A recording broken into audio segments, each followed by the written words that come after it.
Hello students, welcome to my YouTube channel in the subject of fundamentals of management. आज के इस video lecture में हम motivations theory के बारे में डिटेल अच्छे से कवर करेंगे, जिसमें मोटिवेशंस थियरी को दो टाइप में डिवाइड करा गया है। एक है कंटेंट थियरीज और एक है प्रोसेस थियरीज। कंटेंट थियरीज में Maslow's need hierarchy theory, Herzberg's motivation theory and hygiene theory, McClelland's need theory, Alderfer's ERG theory वो हम कवर करेंगे। इसमें से मैंने दो ऑलरेडी प्रीवियस वीडियो में कवर करवा दिए, तो वो आप आई बटन पे जाके या फिर फंडामेंटल्स ऑफ मैनेजमेंट की प्लेलिस्ट में जाकर ज़रूर से चेक कर सकते हैं। फिर है प्रोसेस थियरी, जिसमें Vroom's expectancy theory, Adams equity theory, goal setting theory and reinforcement theory, वो भी हम नेक्स्ट वीडियो में इन डिटेल अच्छे से कवर करेंगे। तो आइए वीडियो को स्टार्ट करते हैं। तो theory of motivation, there are several theories of motivation that are developed to explain the concept of motivation। तो मोटिवेशन से हम क्या समझते हैं, ऑलरेडी मैंने प्रीवियस वीडियो में बहुत अच्छे से इन डिटेल में कवर करवा दिया है।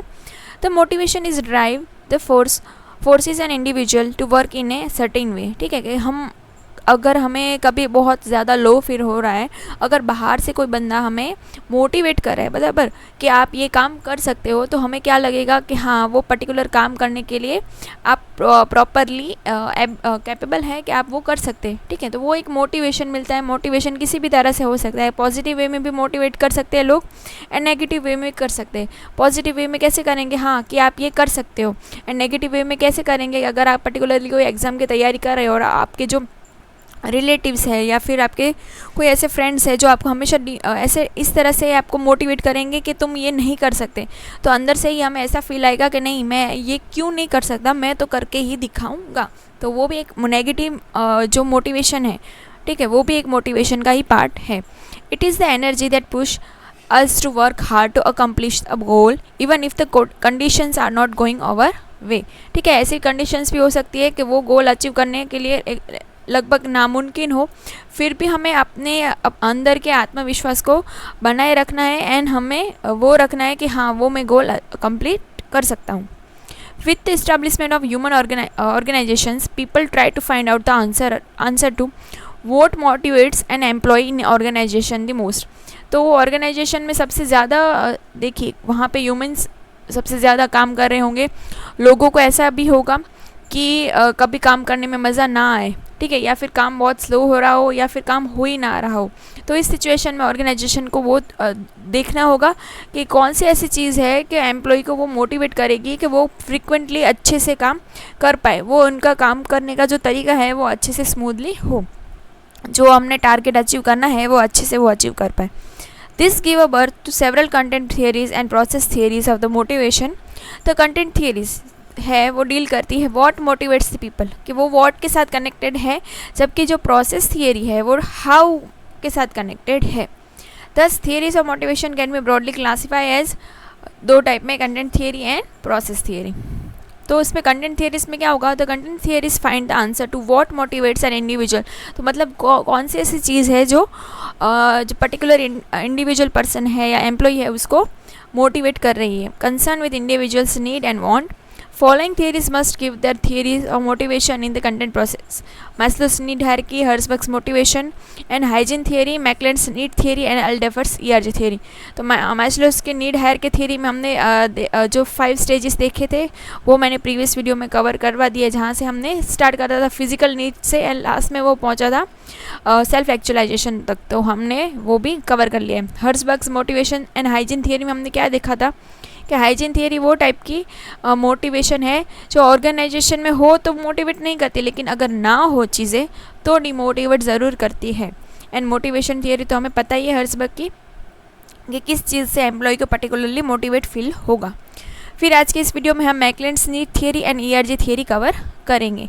फिर देख लेते हैं प्रोसेस थियरी मतलब क्या, deal with the how the motivation occur, मतलब मोटिवेशन कैसे देंगे। Process of motivation and following theories were given in this context: Vroom's expectancy theory, Adams equity theory, reinforcement theory and carrot and stick approach to motivation. तो वो भी हम देखेंगे। फिर देखते हैं कंटेंट थियरी में फर्स्ट मैकलेंड्स नीड थियरी, जहाँ पे was proposed by psychologist David Mackland, who believed that the specific need of the individuals are acquired over a period of time and gets molded with one's experience of their life। McClelland's need theory sometime refers to the 3 need theory. तो इसका और भी नाम है 3 need theory और learners need theory. तो वो भी आपको एमसीक्यू फॉर्म में पूछे जा सकते हैं, तो वो भी हमें ध्यान रखना है कि मैकलेंड की थियरी से हम क्या समझते हैं कि particular by the passing of the time उसकी जो और उसके एक्सपीरियंस के साथ उसकी नीड है वो चेंज होती जाती है। McClelland has identify 3 basic motivation need of power. तो फर्स्ट स्टार्ट होगा नीड ऑफ पावर से, ठीक है, need for power, need for affiliation, फिर need for achievement, and along with this associate perform a considerable research work on this basic need. तो जो मैकलेंड है उन्होंने इन 3 चीज़ों ये 3 एरिया पे उससे सबसे ज़्यादा काम करा है। तो आइए एक एक करके देखते हैं। फर्स्ट है नीड ऑफ पावर, ठीक है, एंड पावर, जिसको ऐसा भी बोला जाता है। What is power? तो पावर से हम क्या समझते हैं? Power is a ability to induce or influence the behaviour of other. तो पावर किसी भी नेचर के हो सकती है, ठीक है, कि उसको ऐसे अथॉरिटी मिली हुई है पावर देने की, या फिर पावर स्पॉन्टेनियस भी हो सकती है, ठीक है, कि कहीं हम रास्ते में जा रहे हैं और बहुत ज़्यादा ट्रैफिक हो गया और हमने बहुत बार देखा हुआ है कि कोई एक बंदा है जो अपने एंड से अपनी जो लीडरशिप की पावर है उससे वो ट्रैफिक को सॉल्व कर रहा है, ठीक है। तो वो तो स्पॉन्टेनियस पावर मिली हुई है, उसको किसी ने बोला नहीं है कि तुम्हें वो ट्रैफिक है उसका तुम्हें रिड्यूस करना है, ठीक है, ऐसा उसको कुछ बोला गया नहीं है। तो पावर किसी भी तरह से हो सकती है। जो क्या कर रही है पावर? लोगों को इन्फ्लुएंस कर रही है कि वो अपना बिहेवियर है वो चेंज करें, ठीक है, बिहेवियर चेंज करने की पावर भी होती है। The people with the high power needs seek high level position in the organization so as to exercise the influence and control over the others। ठीक है, ऑर्गेनाइजेशन में सबसे ज़्यादा हाई लेवल पोजीशन पे जो होंगे उनके पास पावर होगी कि वो दूसरे लोग जो काम कर रहे हैं वहाँ पे उनको कंट्रोल कर पाए और उनको इन्फ्लुएंस कर पाए। Generally they are outspoken. वो किस नेचर के होंगे जिसके पास पावर होगा? आउटस्पोकन होंगे, forceful, demanding, practical, realistic, not sentimental, and like to get the involve in the conversation. ठीक है, तो वो जो पावर वाले लोग होंगे ना वो किसी भी नेचर के हो सकते हैं, ठीक है, कि वो पावर उनको किसी भी टाइप से मिली हुई है, फोर्सफुली मिली हुई है, या उस समय की मांग के हिसाब से मिली हुई है, या फिर इमोशनली उसको पावर दी गई है, ठीक है, किसी भी तरह उसको पावर मिल सकती है। फिर need for affiliation. People with high need for affiliation derive pleasure from being loved by all and tend to be avoid the pain of being rejected। ठीक है, कि इस टाइप में क्या होगा कि अभी उसे पावर मिल गई, अभी उसे लगना चाहिए ऐसा कि मुझे अब सभी प्यार भी करे, ठीक है, उनको सबसे प्यार मिले, रिस्पेक्ट मिले, इस तरह से। Since the human beings are social animal they like to interact and be with others where they feel people accept them. ठीक है, वो जैसे भी है लोग उसे एक्सेप्ट करें, उसका मान रखें, इस तरह से उसकी नीड जनरेट होती है। Thus people with this needs like to maintain the pleasant social relationship, enjoy the sense of intimacy and like to help and console other at the time of the trouble। ठीक है, अगर वो किसी मुसीबत में है तो लोग उसको पूछे, उसके प्रति वो हमदर्दी दिखाए, इस तरह से ये नीड जनरेट होती है। फिर a need for achievement. Maclean's found that some people have an intense desire to achieve. He has identified the following characteristics of the high achievers। तो हाई अचीवर्स होंगे वो किस नेचर के होंगे? तो high achievers are take moderate risk, that is a calculated risk while performing the activities in the management context। This is opposite to the belief that high achievers take high risk। ठीक है, कि जो ज़्यादा हम बोलेंगे ना, हम इतना बड़ा गोल रख रहे हैं कि हमें वो अचीव करना लगभग नामुमकिन लग रहा है, फिर भी हमने वो गोल सेट कर दिया, ठीक है, तो उस टाइप के, और उस गोल को अचीव करने में बहुत ज़्यादा रिस्क है, फिर भी जो हाई अचीवर लोग हैं वो गोल को पूरा करने के लिए एकदम वो बोलेंगे हम कि बहुत ज़्यादा माइंडफुल है कि नहीं मुझे वो करना ही है। तो लेकिन ऐसा नहीं होता है, वो कैलकुलेटेड रिस्क रहते हैं कि हाँ मैं वो गोल अचीव ना करूँ लेकिन उसके आसपास तो मैं पहुँचूँगा, तो उसकी वजह से मुझे कुछ ना कुछ एक्सपीरियंस तो मिलेगा। फिर high achiever seeks to obtain immediate feedback for the work done by them so as to know their progress towards the goal. ठीक है, कि वो बार बार अपना खुद से ही फीडबैक लेना पसंद करते हैं कि उसने जो गोल अचीव करने के लिए सेट करा था तो उस पर उसको कितनी प्रोग्रेस हुई है। Once the goal is set, the higher achiever puts himself completely into the job until it gets complete successfully. ठीक है कि वो जब तक गोल अचीव नहीं होता तब तक उनको चैन की सांस नहीं आती. He will not be satisfied until he has given his 100% in the task assigned to him. तो ये हो गई मैकलेलन की थियरी, तो जिस पे थी power, need of power, affiliation and the achievement. Power से उसको लगेगा कि मुझे पावर मिलनी चाहिए कि मैं लोगों को इन्फ्लुएंस कर पाऊँ, उनका बिहेवियर चेंज कर पाऊँ. अफिलेशन से उसे लव मिले सबसे, एंड अचीवमेंट से वो जितना रिस्क ले रहा है उसके अकॉर्डिंग उसको मतलब रिटर्न मिले, उसको सबसे ज़्यादा पावर मिले, उस तरह से. फिर है एल्डरफर्स ERG theory. Alderfer's ERG theory is an extension of Maslow's need hierarchy, where the Maslow's 5 need are categorized into 3 category.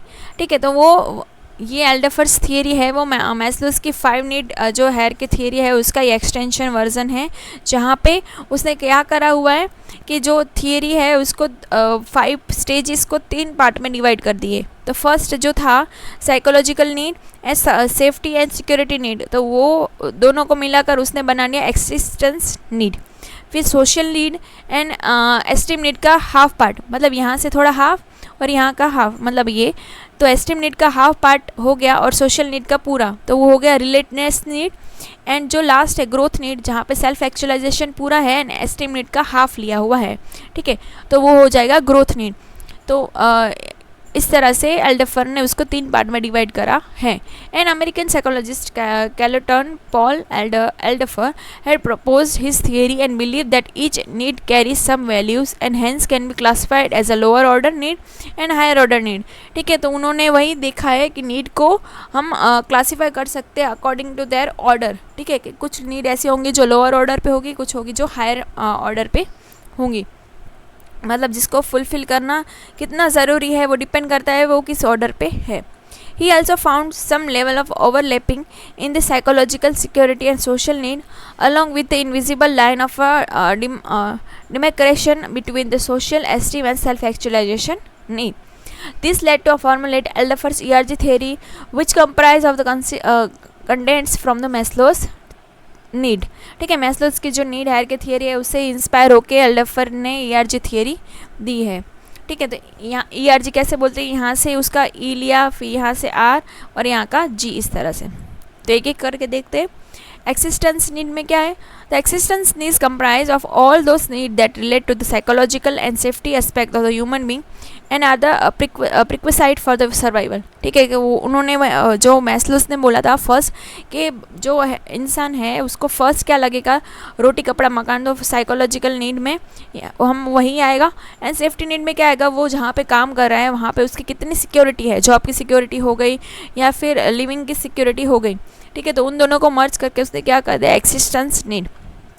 Thus both the psychological and safety needs of Maslow's are grouped into one category because of their same nature and similar impact on the behavior of the individual.